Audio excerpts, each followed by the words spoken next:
ketika dia memandang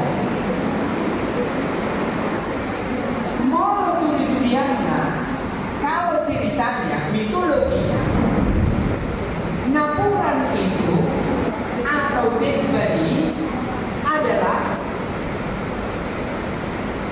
labit di tangan ni akabulu na berjulu lahu berpaniduan labit di tangan ni na berjulu lahu berpaniduan tu oputam na jadi nabu alay ini dipakai akabulu ina berburu dan anak beruan dan akak anak.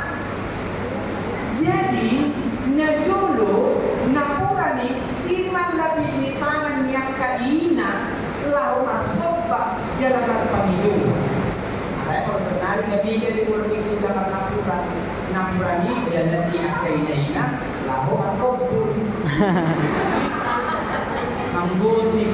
Beda julu napurano adalah lambang para kaum wanita untuk berdoa. Pada satu kalian, mereka memegang itu. Ketika mereka berdoa, mau berdoa kamu, mereka memegang setampuk atau 3 napur.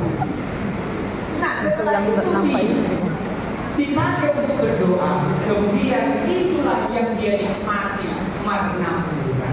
Oh, itu juga dimakannya. Dikata marhata memang marbitin aturan.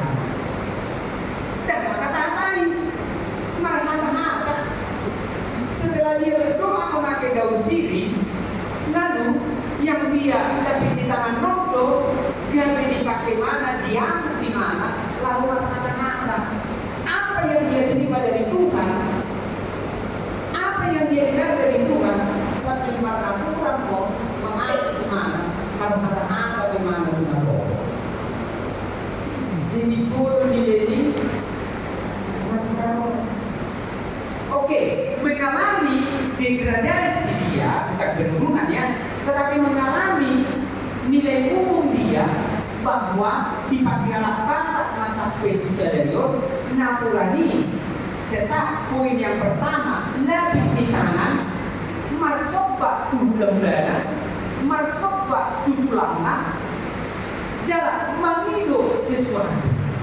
Kalau itu, tapi biasanya di jalur, nama jalur mana tohan, dia bila mana kaliyo.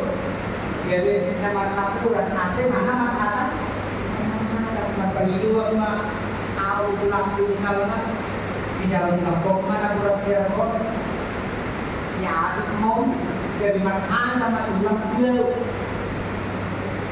ini apa tadi kamu jadi puasa tersebut dalam setiap perayaan tapi akan amuran bahasa di atasnya ditabain nakurata. Sekarang dia masih simbol tangan di segaduk akan ruas na arong di paroki perawano nama sobat di bata bagi pilihan. Lagi di tangan di bebas nih ape dalam mengirim menundukkan mata pilihan dalam mata pilihan dia di masjid. Jelas tentang nakuran.